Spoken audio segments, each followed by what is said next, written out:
Yo yo yo, Quiz or Drum nga pala. What's up guys? Quiz or Drum nga pala. Ito nga pala yung part 3 ng mga nauna kong vlog. Kinaumagaan ng Biyernes Santo, nagpunta na nga pala kami kila Tita Susan para makapagsimula na ng paglalaga ng itlog mga quiz. Nire-ready na nga pala namin dito mga quiz yung paglalagaan ng itlog. Kaya bago ang lahat, gusto ko lang i-shoutout yung mga nagbigay ng itlog. Maraming salamat sa inyo. God bless po sa inyo.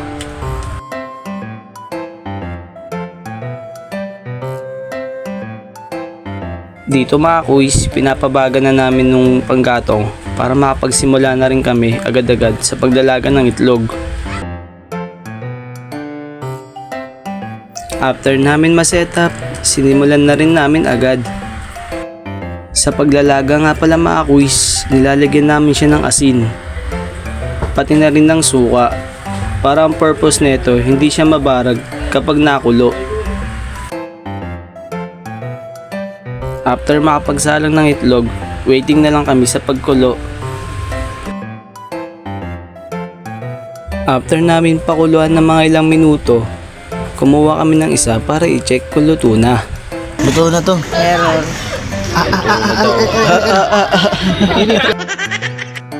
Malalaman yung luto na kapag kayo napasok. Hehe, joke lang. Dito, nagsalang nga uli kami ng panibago para tuloy-tuloy lang, para maaga rin kami matapos mga quiz. Ingat po tayo lagi mga quiz kapag tayo magdalaga ng itlog. Maaari kasi tayo mapasok ng mainit na tubig. Habang hinihintay uli na kumulo mga quiz, tamang kwentuhan muna sila dyan para pampatanggal din antok. At habang kami ni Quiz Marvin, tamang tiplan ng kape sa Gedli. Dumating na rin pala yung power pop girl ng grupo namin para tumulong. Kulang sila dyan mga quiz kaya hindi buo ang persa nila. Hi guys! So, nandito kami ngayon. Dito mga quiz, binigay ko kay Kulin ng cellphone kasi magbablog daw siya.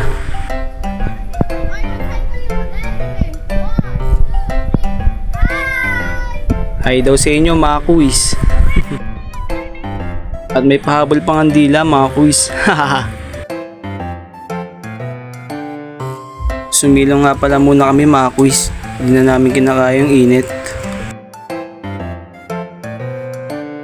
Pagkatapos nga namin pakuluan mga quiz, binababad muna namin siya sa tubig para yung mga magpupunas hindi mapaso. Pinupunasan muna mga quiz bago siya ilagay sa tray. Ang ganda nga na pagkakalaga namin mga quiz, wala masyadong mga barag. Quality kumbaga. Dumating na nga yung pinakihintay ng lahat mga quiz, yung pagkain kasi tanghali na yan. Meron nga palang chop suey, pritong galunggong at sinigang na bangus. Kaya po trip na naman ang mga oat. Guys, chop suey nga pala ang ating kakainin. Nilagyan ko ng bangus na isda. Guys, sabog na ako sa kakaluto na itlog. Sakit ng mata ko dahil sa puso. Kain tayo guys.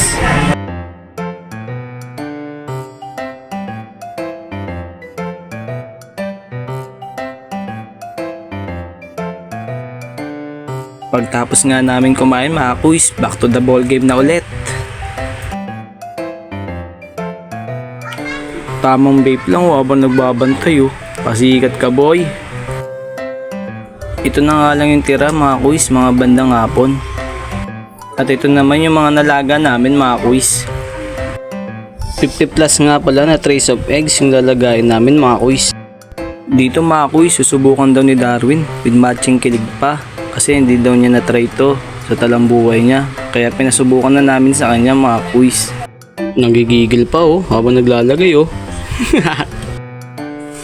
After that, nagpahinga na rin siya mga quiz. Pero yung gulong susuko na sa kanya. Kaya dito, dinalawa niya na. Kaso hindi pa rin siya kaya.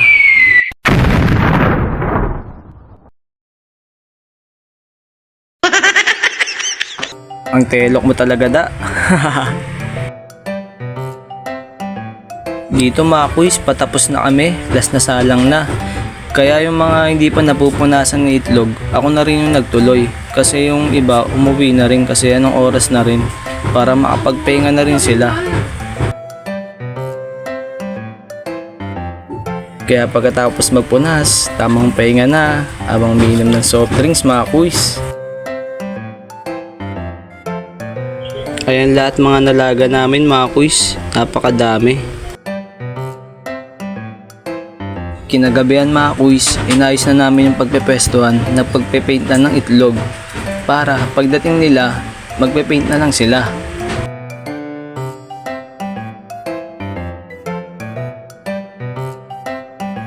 May mga iilan na nga dumating na grupo namin mga kuis, kaya pinasimulan na rin namin ang pagpepaint ng itlog. Sa pagpipaint nga pala mga kuis, kahit ano pwede nyong ilagay, wag lang po yung bastos. Kahit ano pwede nyo pong ilagay, pwede pangalan ng crush tulad nito, crush yung nilagay, ayaw papakita sa video. Basta kung anong trip nyo, pwede nyong ilagay.